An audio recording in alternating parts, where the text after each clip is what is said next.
So hey guys welcome back to my channel. तर मागच्या व्हिडिओमध्ये सर्व प्रोग्राम्स घेतले होते. तर आजच्या व्हिडिओमध्ये आपण हे राहिलेलं अल्गोरिथम्स काय राहतात ते पाहून घेऊता. त्यानंतर हे स्ट्रक्चर तर पाहिलेलं आहे आपण, जनरल स्ट्रक्चर पाहिलेलं आहे आपण. फक्त आपला हे पॉइंट राहिला आहे म्हणजे हा झाला नाही, आज होऊन जाईल हे सुद्धा पॉइंट. जनरल स्ट्रक्चर सुद्धा झाले, हेडर फाइल्स मेन फंक्शन सुद्धा झाले, हे सुद्धा झालं आपलं आणि हे सुद्धा झालं. आता राहिलेलं आहे फक्त हे पॉइंट राहतो, जे की उद्याच्या लेक्चर पासून याच्या पुढच्या लेक्चर पासून ते सुद्धा पॉइंट कव्हर होऊन जाईल. कोणता ऑपरेटर्स राहिला आहे, फक्त आपले कोणते कोणते प्रकारचे ऑपरेटर्स आहेत ते राहिलेलं आहे. चला तर मग मित्रांनो, आता आजच्या लेक्चरला सुरुवात करूया. आज आपण अल्गोरिथम्स काय राहतात ते पाहूया. हे सर्व आपलं झालेलं आहे.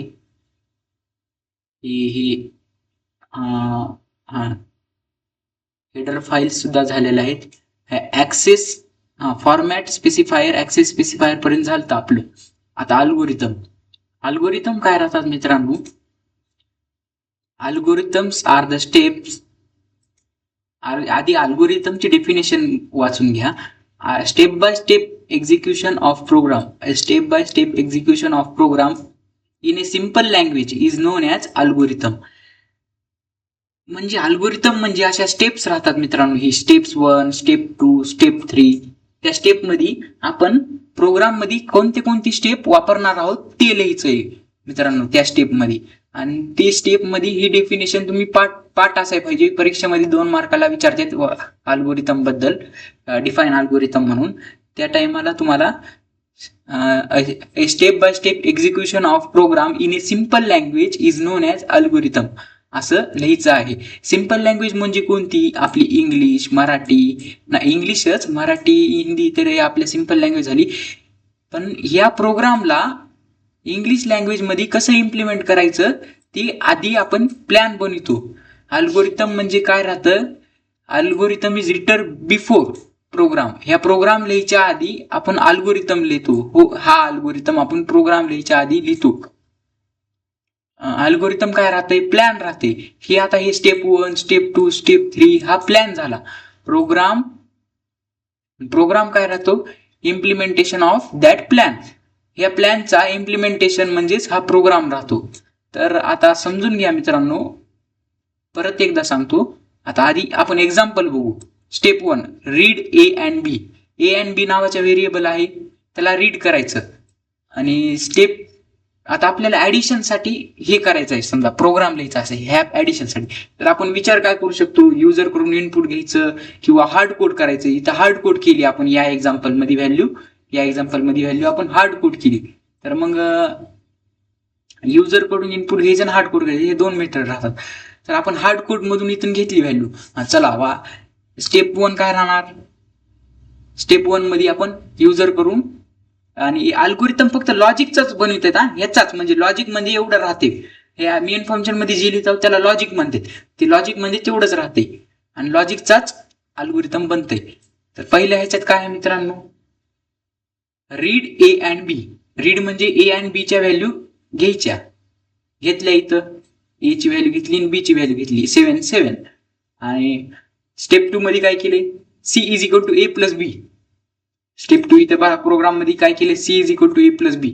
आणि तिसऱ्या स्टेप मध्ये काय केले? Print C. सी ची व्हॅल्यू प्रिंट करून दिली. हे काय बघा, सी ची व्हॅल्यू प्रिंट करून दिली प्रिंट एफ फंक्शन वापरून. तर हा असा प्रोग्राम आपण तयार केलेला आहे. हा प्रोग्राम आपला झालेला आहे, याच्या आधीच्या लेक्चर मध्ये घेतलेला आहे. तर अल्गोरिथम म्हणजे हे राहतं, हे बॉक्स मधलं हे अल्गोरिथम. आता समजा तुम्हाला कोणताही प्रोग्राम बनवायचा आहे, त्याआधी तुम्हाला अल्गोरिथम लिहायचं. समजा तुम्हाला सबट्रॅक्शनचा प्रोग्राम बनवायचा आहे, तर कसं येईल? Step 1 read A B. Step 2 C is equal to A minus B. Subtraction साठी ए मायनस बी वापरायचं. आणि थर्ड स्टेप प्रिंट सी. झालं अल्गोरिथमचा, सबट्रॅक्शनचा अल्गोरिथम झाला. असं तुमचे अल्गोरिथम्स लिहिले जातात. अल्गोरिथम्स हे पहिल्यांदा लिहितात प्रोग्राम लिहायच्या आधी. होप की तुम्हाला समजलं असेल मित्रांनो. तर ही डेफिनेशन महत्वाची, ही पाठ करा. आणि हे सुद्धा तुम्ही बघून घ्या. अल्गोरिदम काय राहते, प्लॅन राहते, प्रोग्राम काय राहते, implementation of that plan. Algorithm पहिल्यांदा लिहितो आपण प्रोग्राम लिहायच्या आधी. म्हणजे प्रोग्राम लिहायच्या आधी आपण विचार करतो कोणते कोणते व्हेरिएबल डिक्लेअर करायचे, कोणते कोणते प्रिंट करायचे आणि कोणते कोणता लॉजिक वापरायचे आपल्याला. आता हे ऍडिशनला आता आपल्याला जर स्क्वेअर काढायचा असता, एचा स्क्वेअर काढायचा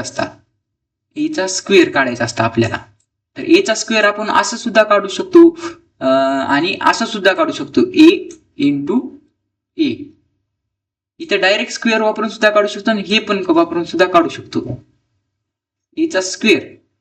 तर मग इथं एचा स्क्वेअर ची स्टेप जी तुम्हाला मनाने वाटेल ती स्टेप लिहायची. कोणतीही स्टेप तुम्ही लिहू शकता. जर अशा 2 स्टेपनी जर आन्सर निघत असेल तर दोन्हीपैकी एक स्टेप तुम्ही लिहू शकता. आणि त्या एक स्टेप मी म्हणजे इथे जर आपण स्टेप ठरविली किंवा ही स्टेप करायची नाही, तर मग या स्टेपनी अल्गोरिदम सुद्धा लिहायचा आणि या स्टेपनी प्रोग्राम सुद्धा सॉल्व्ह करायचा. तर हे राहते अल्गोरिदमचा फायदा. आपल्याला समजते की प्रोग्राम कसा करायचा आहे, प्रोग्राम मध्ये काय काय आहे, प्रोग्राम मध्ये काय काय इन्क्लूड करायचं आहे, ते सर्व आपल्याला अल्गोरिदमला बघून समजते. तर चला तर मित्रांनो आता पुढचं बघू. अल्गोरिदम तर झालं आपलं. आता पुढचं होप तुम्हाला अल्गोरिदम्स काय राहतात ते समजलं असेल. पुढेही आपण बघत जाऊ अल्गोरिदम म्हणजे काय राहते, आणखीन तुम्हाला क्लिअर होऊन जाईल. तुम्हाला अल्गोरिदम लिहा म्हणून असा खूप कमी प्रश्न येतो. अल्गोरिदमची डेफिनेशन मात्र विचारतात. इथं पहा मित्रांनो, आता आपल्याला फ्लो चार्ट बघायचा. फ्लो चार्ट काय असते मित्रांनो, एक चार्ट राहतो मित्रांनो जी की प्रोग्रामला रिप्रेझेंट करतो. आता फ्लो चार्टची डेफिनेशन पाहून घ्या. A graphical representation of program is known as flow chart. Graphical representation म्हणजे हे असं, हे का मित्रांनो, हे असं ग्राफिकल रिप्रेझेंटेशन म्हणजे हे असं. ग्राफिकल रिप्रेझेंटेशन ऑफ प्रोग्राम म्हणजे हे असं, हे जे केले का हे फ्लो चार्ट, याला चार्ट म्हणतात. फ्लो चार्ट हे खाली फ्लो व्हायला आहे, हे ॲरो दाखविलेले आहेत. इथं फ्लो व्हायला आहे, डाटा फ्लो व्हायला आहे, प्रोग्रामचा फ्लो दाखवत आहे हे ॲरो. हे असं ह्याला फ्लो चार्ट म्हणतात मित्रांनो. आणि हे कुण्या प्रोग्राम थ्रू बनलंय, या प्रोग्रामचा फ्लो चार्ट हा आहे. या प्रोग्रामचा फ्लो चार्ट हा आहे. तर ते फ्लो चार्ट कसा काढला ते तर बघूतच आपण. त्याआधी आपण पाहूता फ्लो चार्टचे नोटेशन्स काय काय आहेत. नोटेशन्स म्हणजे फ्लो चार्टचे सिम्बॉल्स कोणकोणते वापरतात फ्लो चार्ट मध्ये. तर फ्लो चार्ट मध्ये सिम्बॉल वापरतात हे सिम्बॉल इथं काढून देतो मी. हे असं करून इथं कर्व घ्यायचा आणि असं स्ट्रेट लाईन घेऊन इथं एक कर्व घ्यायचा आणि यामध्ये एंड नसता स्टार्ट लिहायचं. स्टार्ट करत असल्यानंतर इथं स्टार्ट लिहायचं आणि एंड करत असल्यानंतर इथं एंड लिहायचं. कळलं का मित्रांनो? या सिम्बॉलचं नाव आहे स्टार्ट एंड. हे केव्हा यूज होतो, याचं डिस्क्रिप्शन काय आहे, केव्हा यूज होतो, हे use for start or end. जसं की एक्झाम्पल मध्ये पाहू शकता तुम्ही मित्रांनो, इथं स्टार्ट साठी पण हा सिम्बॉल वापरलेला आहे आणि एंड साठी पण हा सिम्बॉल वापरलेला आहे. ॲरो कशासाठी वापरतात मित्रांनो, arrow indicate flow of data.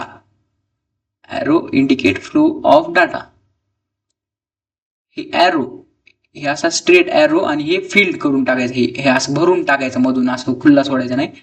ते indicate flow of program and flow of data. इथं फ्लो ऑफ प्रोग्राम जरी लिहिलं तरी चालते.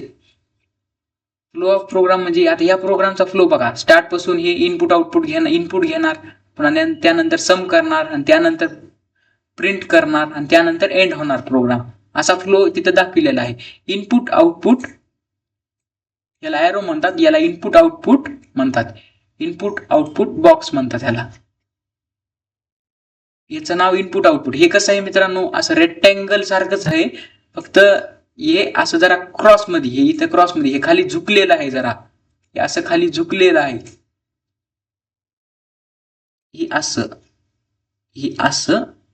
असं आहे. हे इनपुट आउटपुट फंक्शन इथं पाहू शकता मित्रांनो. हे function use to represent input output store. यामध्ये पहा इनपुट घेतलेला आहे नंबर 1 नंबर 2. तर ते इनपुट घेतल्यासाठी आपण हा नोटेशन, हा सिम्बॉल वापरलेला आहे. इनपुट घेण्यासाठी हा असा सिम्बॉल वापरलेला आहे. आणि आउटपुट देण्यासाठी पण सुद्धा आपण तोच सिम्बॉल वापरलेला आहे. खाली पहा मित्रांनो, प्रिंटसाठी पण आपण तोच सिम्बॉल वापरलेला आहे. प्रिंट सम याच्यासाठी पण आपण तोच सिम्बॉल वापरलेला आहे. प्रिंट सम म्हणजे काय जाईल, ते आउटपुट जाईल स्क्रीनवरती, आउटपुट स्क्रीनवरती. ओके, तुम्हाला ते समजलं असेल. आता रेक्टँगल हे प्रोसेससाठी वापरतो आपण. एखादी प्रोसेस म्हणजे क्रिया, असा रेक्टँगल. प्रोसेस कोणती, आता इथं प्रोसेस कोणती होईल मित्रांनो, तिथं प्रोसेस कोणती होईल हे खाली पहा. हे रेक्टँगल इथं वापरलेलं आहे, म्हणजे इथं प्रोसेस कोणती होईल, सम करायले ना, हे प्रोसेस करायले ना, हे क्रिया करायले. ऍडिशन म्हणजे क्रिया करायले सम. मग ते प्रोसेसला आपण बॉक्समध्ये कीप करतोय, बॉक्समध्ये ठेवतोय. आता प्रोसेस झाला. Use for executable process starts म्हणजे जिथं प्रोसेस असती एक्झिक्युटेबल प्रोसेस, जसं addition, subtraction, multiplication, adding, dividing, modulus वगैरे प्रोसेस राहतात, तिथं आपण रेक्टँगल वापरतात. डायमंड शेप कधी वापरतो मित्रांनो, डायमंड हे असा डायमंड शेप, असा चौकोनी डायमंड शेप डिसिजन साठी वापरतो. हे ह्याचं नाव काय आहे, decision. It is use to make decision. जेव्हा आपल्याला हे नसतात ते असं डिसिजन करायचं असते, तेव्हा आपल्याला डायमंड हा सिम्बॉल वापरावा लागतंय. हे डिसिजन मेकिंग ह्याचं नाव आहे, डिसिजन ह्याचं नाव आहे, ह्याचं प्रोसेस नाव आहे, ह्याचं इनपुट आउटपुट, ह्याचं ॲरो, ह्याचं एंड, स्टार्ट अँड एंड, ह्याचे नाव लक्षात ठेवा. आणि परीक्षेमध्ये 4 मार्काला, तब्बल 4 मार्काला हा क्वेश्चन तुम्हाला येणार आहे. 99% चान्स आहे हा क्वेश्चन तुम्हाला परीक्षेमध्ये 4 मार्कासाठी येणार आहे. तर मग हे डायग्राम त्या 4 मार्कासाठी, ही डेफिनेशन हे असं लिहून यायचं त्या 4 मार्कासाठी. आणि तुम्हाला जर तुमची जर बदकिस्मत असताना तुम्ही जर, तर तुम्हाला एखादी बारीस हे फ्लो चार्ट सुद्धा विचारतात. फ्लो चार्ट एकतर हे फ्लो चार्ट तर येणार नसता, मग एकतर हे असा फ्लो चार्ट एक प्रोग्राम देणार त्यांनी तुम्हाला, MSBT वाली तुम्हाला एक प्रोग्राम देणार असा, आणि त्यावर फ्लो चार्ट काढा म्हणणार तुम्हाला. असा फ्लो चार्ट तुमच्या मनाने काढा म्हणणार. जर तुमचं नशीब खराब असेल, याच्या आधीच असे प्रश्न पडले नाहीत, पण तुमचं नशीब खराब असेल तर हा प्रश्न सुद्धा पडू शकतो एक्झाम मध्ये. तर मित्रांनो, हे तर मी तुम्हाला सांगितले, काही नाही. क्रिया म्हणजे प्रोसिजरसाठी रेक्टँगल वापरायचं. इनपुट घेण्यासाठी असा हे इनपुट आउटपुट हे फंक्शन सिम्बॉल वापरायचं, आणि आउटपुट देण्यासाठी इनपुट आउटपुट हा सिम्बॉल वापरायचा. स्टार्टसाठी एक ओव्हल टाईप सिम्बॉल वापरायचा, आणि एंडसाठी सुद्धा ओव्हल टाईप सिम्बॉल वापरायचा. असा हे सेम असं काढायचं. आता हे प्रोग्राम पहा, आपण इंटिजरमध्ये हेच वरचाच प्रोग्राम घेतलेला आहे. A आणि B वरती 7 व्हॅल्यू इनपुटला घेतलेली आहे, म्हणजे आपल्याला इनपुट फंक्शन वापरावं लागेल, इनपुट सिम्बॉल वापरावं लागेल, हा इनपुट सिम्बॉल. आणि मग इथं प्रोसेस केलेली आहे, ऍडिशन केलेली आहे C ची. मग ती ऍडिशन साठी आपल्याला रेक्टँगल सिम्बॉल वापरावं लागेल, आणि तिथंच लिहायचं सम इज इक्वल टू नम, आणि हे सुद्धा लिहू शकतात, sum is equal to C is equal to A plus B, हे सुद्धा लिहू शकतात, नंबर 1 नंबर 2 असं लिहू शकतात. आणि त्यानंतर प्रिंट केलेलं आहे C ला, मग C प्रिंट सम म्हणजेच C प्रिंट C, सम तिथं प्रिंट केलेला आहे असं मनाने लिहू शकता. ह्या समच्या जागी तुम्ही C लिहू शकता, नंबर 1 नंबर 2 च्या जागी A आणि B सुद्धा लिहू शकता तुम्ही मित्रांनो. तर होप की तुम्हाला समजेल असेल. पण हा प्रश्न विचारलाच जात नाही. कोणता प्रश्न विचारला जातो MSBT एक्झाम मध्ये, हा प्रश्न हे खूपच इम्पॉर्टंट प्रश्न आहे मित्रांनो.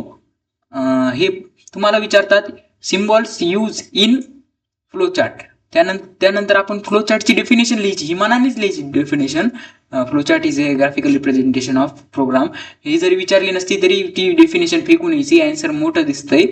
आणि हे सिम्बॉल आणि हे पूर्ण डायग्राम तक्ता, हे पूर्ण असा हे तक्ता काढून यायचा आहे मित्रांनो. इथून एवढा हे तक्ता काढून यायचा आहे, ऍज इट इज हे सर्व लिहून यायचंय. आणि हे सर्व लिहून यायचंय मित्रांनो. खूप की तुम्हाला समजायला असेल. तर आता पुढे जाऊया. पुढे पाहत असताना मित्रांनो, आपण आता ऑपरेटर्स पाहणार आहोत. ऑपरेटर्स काय राहते, ऑपरेटर्स, आणि एवढं टाईप ऑफ ऑपरेटर्स घेऊन आजच्या लेक्चरला थांबूया आपण, कारण उद्याच्या लेक्चर पासून आपल्याला सर्व टाईप्स बघायचे आहेत ऑपरेटर्सचे. तर आज ऑपरेटर्स काय राहतात बघू. तर मित्रांनो, ऑपरेटर्स काय राहतात ते पाहूत आज. Expression is a combination of operators and operands. Expression काय राहतं मित्रांनो, एक्सप्रेशन म्हणजे हे C is equal to A into B.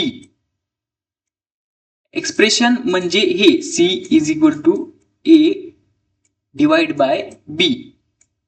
Expressions म्हणजे जे ऍडिशन, सबट्रॅक्शन, मल्टिप्लिकेशन, कॅल्क्युलेशन करतो आपण त्याला एक्सप्रेशन्स म्हणतात. आपण जो एरिया ऑफ सर्कलचा घेतला होता त्याच्यात एरिया इक्वल्स टू पाय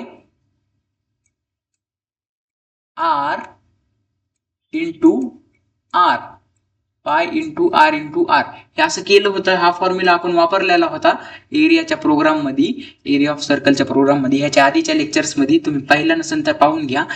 तर हे काय झालं, हे सुद्धा एक एक्सप्रेशन झालं, यालाच एक्सप्रेशन्स म्हणतात.